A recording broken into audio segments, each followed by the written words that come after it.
Hello and welcome back to the channel. As a continuation of the previous video, today we bring you the second part of the travel guide through the Brittany region. And if you like our video, do not forget to like it, subscribe and activate notifications so that you know when we upload a new video.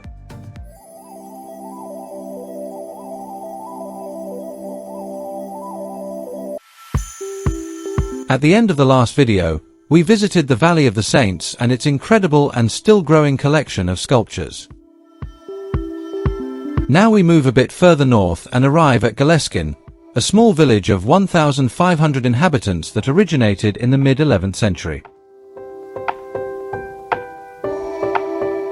Several successive squares concentrate most of the buildings in the historic center, mostly built from granite.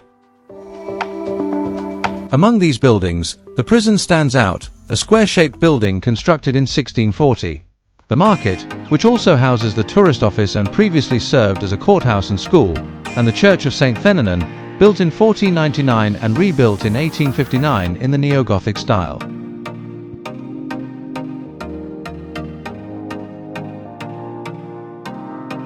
Behind it lies a beautiful garden, located on the grounds where the feudal lords' armies used to train. We leave the small but beautiful village of Guerlesquin and head north toward the coast. We soon reach the shores of the Atlantic Ocean, to a unique area known as the Pink Granite Coast. Along several kilometers of coastline, you can enjoy a pleasant walk among vividly colored rocks with a beautiful shiny copper-pink hue. Along our route, we will find small coves with fine sand, in front of which lie clusters of islets and islands. Along this coast, we also find several constructions, such as the Mean Ruz lighthouse, a small 15-meter high lighthouse built in 1853 and rebuilt after World War II.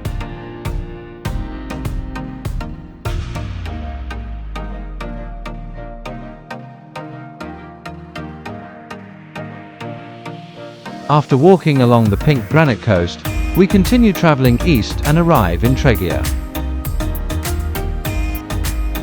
This small town traces its origins to the 6th century when the Welsh monk Tugdual dropped anchor here and founded the monastery that gave rise to the town. Its historic centre is concentrated around Montreuil Square, from which streets like Renaud or Saint-Yves lead off, where you'll find a charming succession of half-timbered houses. In the center, we find the cathedral, which at 63 meters tall stands out over the entire historic complex.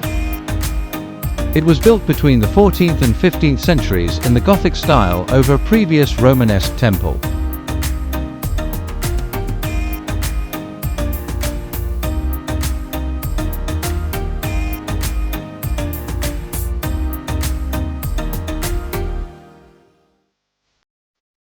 From Tréguier, we head nearby along the coast and arrive at a beautiful castle, La Roche-Jagu Castle, which crowns a deep meander of the Trieux River, offering excellent views of the valley.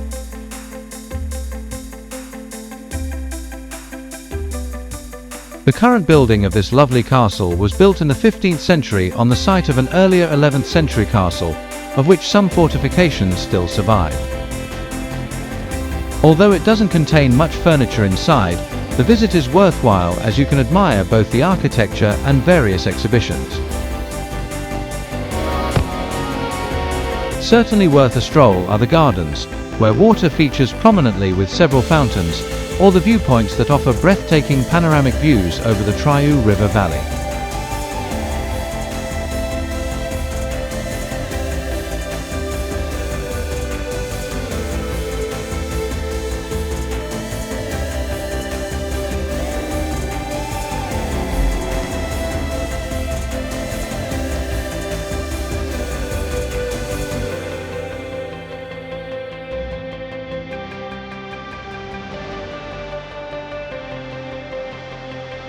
From La Roche-Jagu Castle, we head just 6 kilometers away to the charming village of Pontrieux, a small town of about 1,200 inhabitants located in the beautiful Trieux River valley and known as the Venice of Trégor.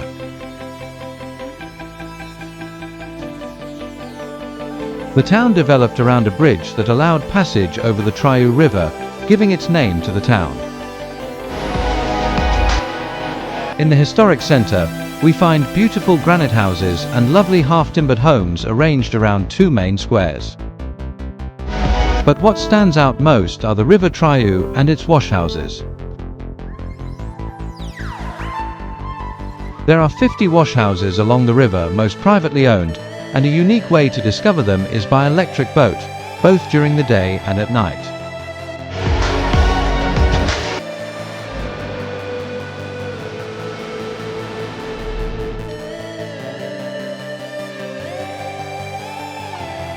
From Pontrieux and its washhouses, we return to the coast and arrive at Cap Fréhel, where we find the beautiful Roche-Jagu castle, also known as Fort La Latte.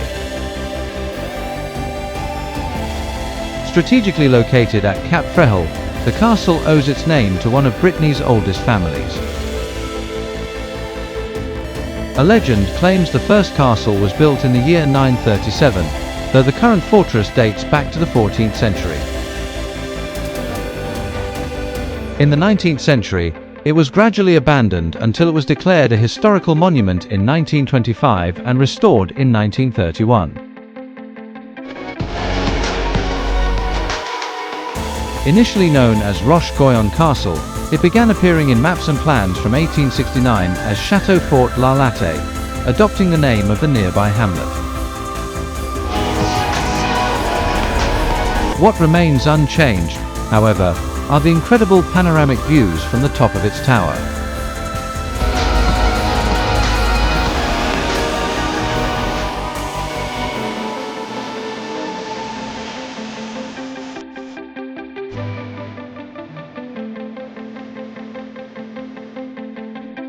After the breathtaking views from Château Fort La Latte, we head just a short distance away and soon reach Mont-Saint-Michel, a small town of just over 1,000 inhabitants that is listed among the most beautiful villages in France.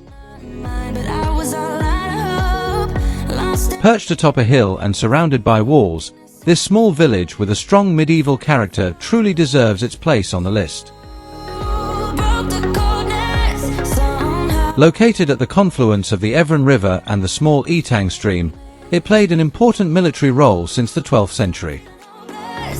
After enduring several sieges and assaults, it turned to the textile trade, exporting goods to Spain and the Indies.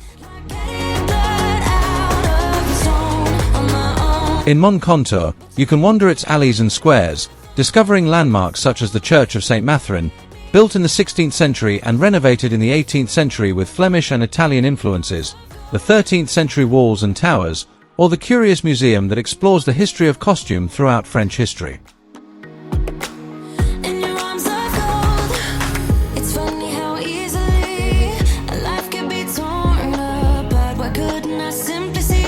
We leave the beautiful village of Mont-Saint-Michel and continue our journey to Dinan. Dinan, with a current population of about 15,000, has been occupied since prehistoric times, though the first records date from the 11th century. It has the longest city wall in Brittany, nearly 3 kilometers long, built in the 13th century with 14 towers and 4 gates. This wall protected a stunning medieval enclosure, where we find the castle, a former ducal residence built in the 14th century, the clock tower with impressive city views, and the Basilica of Saint Sauveur, showcasing a mix of architectural styles.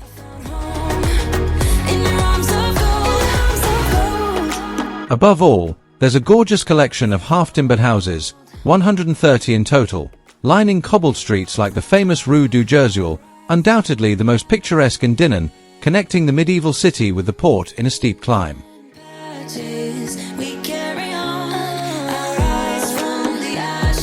And from Rue du Gurzuel in Dinan, we head inland and arrive in Fougères. Fougères has about 20,000 inhabitants and dates back to the Middle Ages, with mentions of its castle as early as the 10th century. At that time, the castle was just a simple wooden structure on a rocky spur that controlled the Nankin River Valley. From there, the town developed, and the castle was expanded to become the largest fortress in Europe, notable for its 11 impressive towers. Like Pontrieux, along the Nankin River, you'll find several washhouses. Between them and the castle lies the church of St. Sulpice, built in the 15th century as the centre of the lower town, with one of the oldest bell towers in Brittany. As always, the best part is to get lost in the streets, enjoying the beautiful and colourful half-timbered houses that give the town a medieval charm that transports you to the past. We leave Fougas and its impressive castle and return to the coast to visit Saint-Malo. Saint-Malo has around 45,000 inhabitants, making it one of the largest cities in Brittany. Surrounded by fine sandy beaches, Saint-Malo lies within an impressive 2-kilometre-long wall, protected by several bastions and forts, some located on nearby islets. Once inside the walled enclosure through one of its majestic gates, you can walk the entire perimeter. This city was almost entirely destroyed during World War II. Thanks to later reconstruction, you can stroll its cobbled streets and visit monuments such as the Cathedral of St. Vincent, whose construction spanned centuries, the Church of St. Sauveur, or the impressive castle flanked by 4 towers. But as always, we recommend wandering the streets and soaking in the beauty of the old town.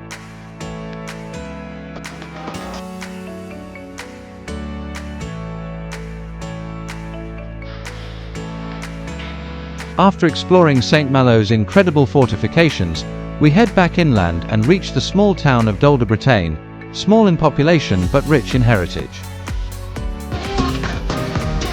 In Dol-de-Bretagne, you can admire many half-timbered houses, most of which today house shops and restaurants, clustered around the Cathedral of St. Sampson, built between the 12th and 14th centuries with Norman and English influences.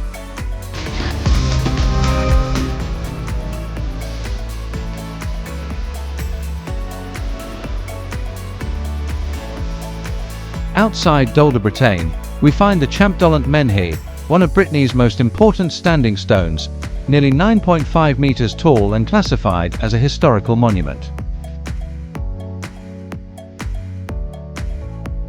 For a stunning panoramic view of the area, head to the top of Mont-Dol, a 65-meter high granite hill offering a 360-degree view of the entire region.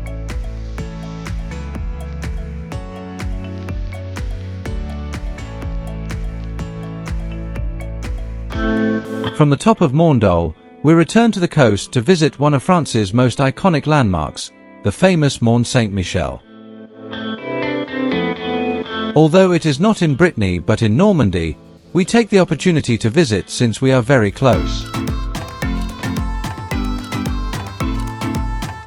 To visit the impressive abbey that crowns this rocky islet, you must book your tickets in advance, especially during busy periods like summer. Once you leave the parking area, a shuttle service takes you to the entrance. Mont-Saint-Michel has a history spanning 13 centuries, beginning in 708 when Archangel Michael appeared in a dream to Saint Aubert and asked him to build a sanctuary in his name. The first church was built in 966, and due to the influx of pilgrims, the complex gradually expanded into the great abbey we see today. Meanwhile, the lower part developed into a small village with narrow winding streets leading to the abbey at the summit.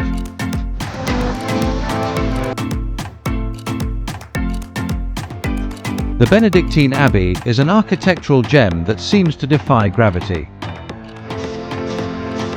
Dedicated to Archangel Michael, it takes you through medieval religious architecture, from the Carolingian period to the flamboyant Gothic. Inside the abbey, you'll find a beautiful cloister, the monks' refectory, the knights' hall, the guest hall with giant fireplaces, and the impressive wheel that lifted food to the top of the abbey.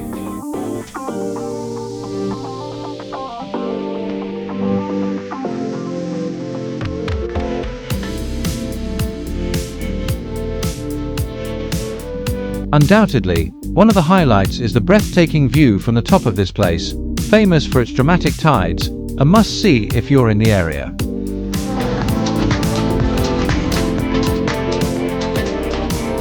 After this excursion into Normandy to visit Mont-Saint-Michel, we return inland to Brittany to visit the small town of Bazouges-la-Pérouse, with about 2,000 inhabitants today. Although in the early 16th century it had more than 5,000, its economy focused on trade and agriculture. Traces of that prosperity remain. In this small village, you can visit the church of Saint Pierre at Saint Paul, a very unique church formed by the union of two churches. In the town hall square stands an imposing mansion, likely the former residence of Bazouges' lords. On the outskirts, we find La Balou Castle, where you can enjoy charming gardens. Back in the village, take time to explore the granite and half-timbered houses. We leave Bazouges-la-Pérouse and head further inland, arriving in Vitré, the final city in our Brittany travel guide, with about 20,000 inhabitants. Vitré's history dates back to the Neolithic, reaching its peak between the 15th and 16th centuries thanks to the hemp textile trade, which it exported to both Europe and South America. A testament to this prosperous past are the beautiful and colorful half-timbered houses and several mansions found in the historic center. But without a doubt, the standout monument is its imposing castle, built in the 11th century on a rocky promontory overlooking the River valley, and expanded in later centuries to its current impressive state. In Vitré, we also find the Church of Notre Dame, built between the 15th and 16th centuries, financed by overseas merchants who left their marks on the facade. As always, the best way to end the journey is to explore the medieval historic center, with its beautiful, colorful half-timbered houses, the perfect final touch to this trip through Brittany.